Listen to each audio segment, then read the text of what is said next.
আমার খবর।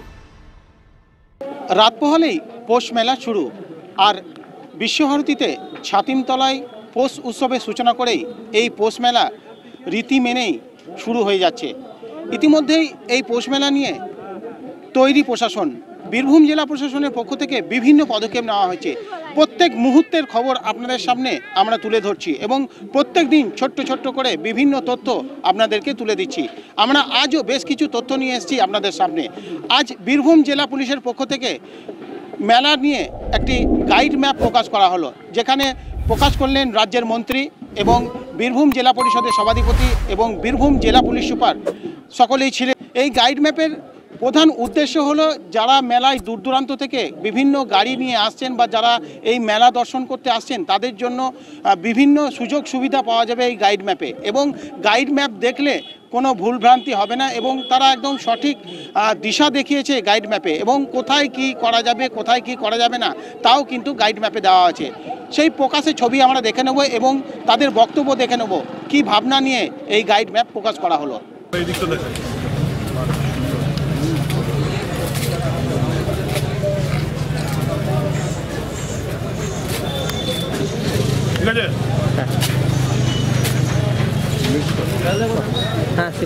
আমরা আজকে পুলিশের তরফ থেকে এই মেলার রুট ম্যাপ প্রকাশ করা হলো এবং মানুষের যাতে অসুবিধা না হয়, বোলপুর স্টেশন থেকে শুরু করে ইলামবাজার রোড থেকে শুরু করে এদিকে প্রান্তিক স্টেশন পর্যন্ত, এদিকে শ্রীনিকেতন থেকে বল্লভপুর থেকে শুরু করে এই সমস্ত রাস্তা এবং মেলার ভেতরে কোন রাস্তা দিয়ে গেলে কোথায় কী পাওয়া যাবে না যাবে এগুলো আজকে পুলিশের তরফ থেকে প্রকাশ করা হবে, যাতে যারা বাইরে থেকে আসবেন, পর্যটকরা আসবেন মেলাকে দেখতে বা পরিবার নিয়ে, তাদের যাতে কোনো অসুবিধা না হয়।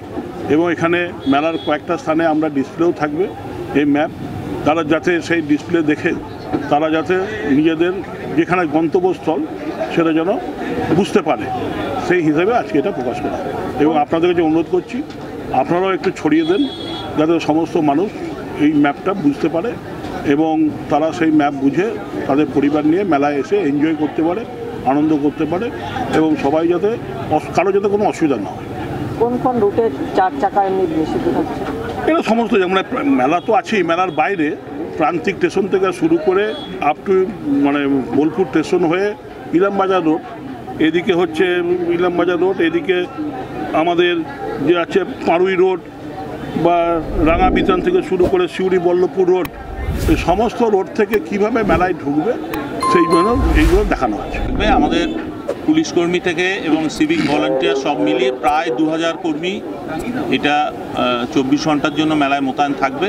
এছাড়া মেলাতে sufficient number of police assistant booths, watch tower, RT mobile, bike petrol, সমস্ত যা যা কম্পোনেন্ট লাগে একটা ফুলপ্রুফ সিকিউরিটি ব্যবস্থা করতে সবগুলো কম্পোনেন্টই অপারেশনাল থাকবে।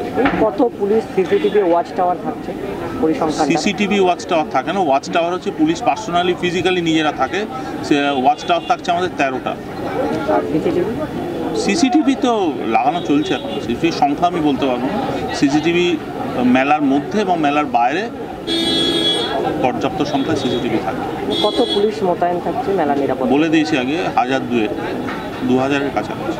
গাইড ম্যাপ প্রকাশ করার পর আমরা বক্তব্য শোনালাম এবং আপনারা বুঝতে পারলেন। আমরা গাইড ম্যাপের ছবি আমরা আপলোড করে দেব যাতে আপনাদের সুবিধা হয় কিভাবে ব্যবহার করা যাবে বা কোথায় যাওয়া যাবে। আমরা এই মেলার বিষয় নিয়ে প্রত্যেক দিনই বোলপুরের মহকুমা শাসক অয়ননাথের সাথে কথা বলছি এবং তিনি বিস্তারিত জানাচ্ছেন। কারণ হলো তিনি প্রথম দিন থেকে এই মেলার মাঠে পড়ে রয়েছেন। কতদূর প্রস্তুত হলো এবং কতদূর প্রস্তুতি হলো তা কিন্তু নিজে সরজমিনে ক্ষতি দেখছেন এবং সঙ্গে এসডিপিওকে নিয়ে বিভিন্ন জায়গায় গিয়ে তদারকি করছেন, কোথাও ভুল হলে সেগুলিকে নিজেই সংশোধন করছেন।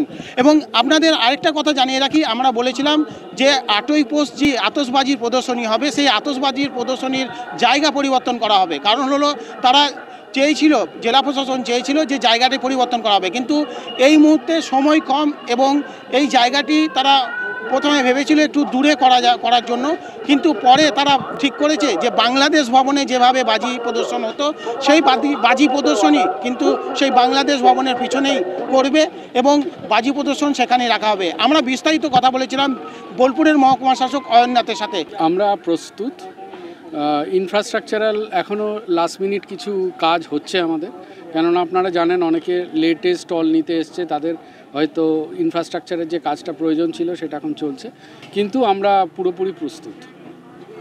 কোন কোন বিষয়গুলো উঠে এলো যে এই মুহূর্তে সেইগুলোকে আরও দেখুন, আমাদের মূলত যেটা প্রায়োরিটি আছে মেলা অর্গানাইজেশনের ক্ষেত্রে, সেটা হচ্ছে এখানে যারা মেলা দোকান দিয়েছে এবং যারা মেলা দেখতে আসছে তাদের সেফটি অ্যান্ড সিকিউরিটি।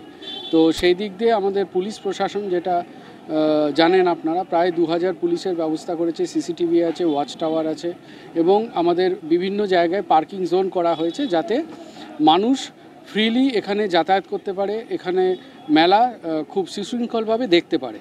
তো এইটা আমাদের সবসময় প্রায়োরিটি থাকছে। তাছাড়া আমাদের এখানে মেডিকেল টিম থাকবে এবং আমাদের ফায়ার টেন্ডার থাকবে এবং এটা আমি আগেও বলেছি যে আমাদের যে কটা স্টল হয়েছে সব অগ্নি নির্বাপক যে লিকুইড আছে সেটা সব স্টলে স্প্রে করা হয়েছে।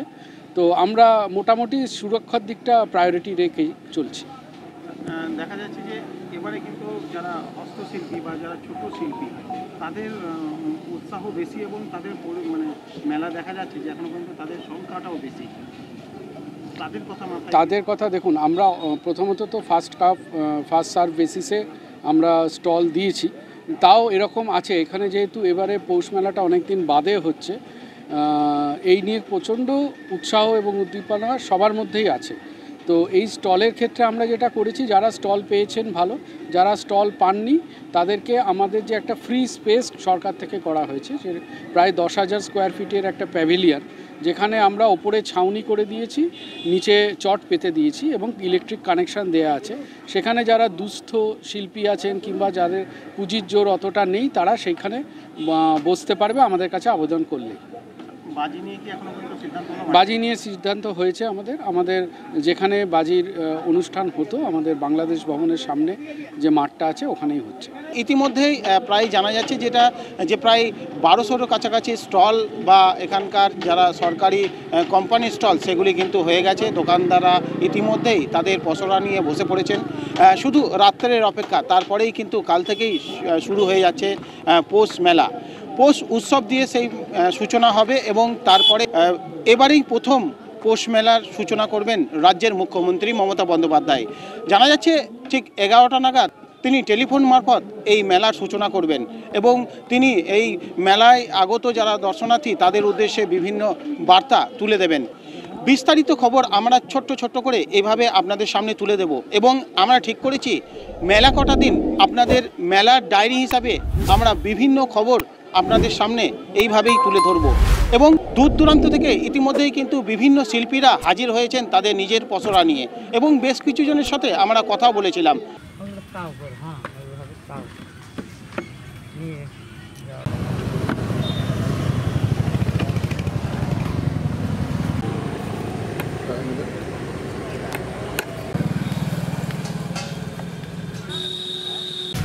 কোথায় বাড়ি, কি নাম? আমার নাম হচ্ছে ভবেশ দাস, বাড়ি হচ্ছে বালুরঘাট, দক্ষিণ দিনাজপুর। আচ্ছা, এই মেলা কত বছর ধরে আসছেন? প্রায় 10-12 বছর হচ্ছে আমার। 10-12 বছর। কি নিয়ে আসেন? এই যেসব নিয়ে আসছি এইসব। কি আছে আপনার কাছে? আমার কাছে আছে এই যে ট্রাকগুলো আর ওই যে এই লাঠি আর ছেলেদের ওই 3 চাকা গাড়ি। এতদিন ধরে যে মেলা বিভিন্ন রকম বিভিন্ন প্রান্তে ঘোরেন, শান্তিনিকেতনে মেলা এসে কেমন লাগে? ভালো লাগে, এখানে এসে ভালো লাগে। এই মাঝখানে যে 2-3 বছর মেলা হয়নি, কতটা মন খারাপ ছিল? মন খারাপ ছিল আর কি, যেতে পারলাম না। জায়গাটা দিলে ভালো লাগে। কতজন মিলে আসেন? আমরা বর্তমানে আসছি 4 জন। 4 জন মিলে? 4 জন আছি, ওই যে 2 জন আর আমরা 2 জন। 4 জন আছে। এটা করে জীবিকা নির্বাহ করেন? হ্যাঁ, এটা করেই জীবিকা। যারা বাড়িতে বসে দেখছেন বা দূর দূরান্ত থেকে দেখছেন, যারা মেলায় আসার জন্য পরিকল্পনা করছেন, সব তথ্যই কিন্তু আমরা প্রত্যেক দিন তুলে দিচ্ছি এবং প্রশাসনের পক্ষ থেকে যে বার্তা থাকছে সেইগুলিও আমরা তুলে ধরছি। আমরা চাইবো আপনারা বিভিন্ন তথ্য পেতে আমাদের ফেসবুক বা ইউটিউবে যে পেজটি আছে সেটিতে ফলো করে রাখুন এবং সাবস্ক্রাইব করে রাখুন।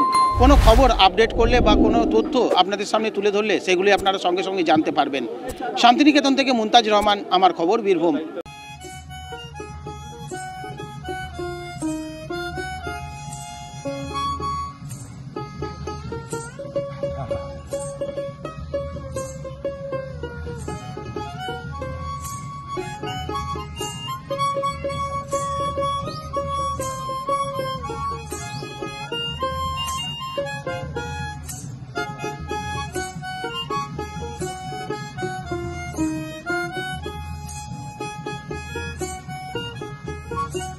দেখতে চোখ রাখুন আমাদের ফেসবুক ও ইউটিউব চ্যানেলে।